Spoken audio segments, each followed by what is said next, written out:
चलो पीछे पीछे दो, चलो बच्चे इधर चलो, साइड दो।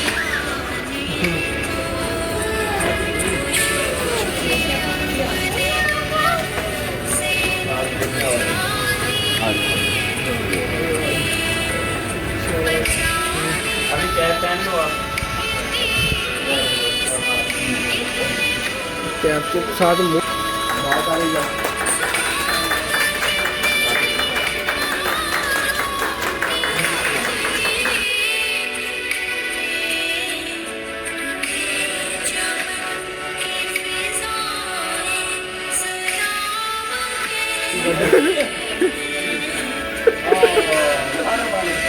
बढ़िया पाकिस्तान।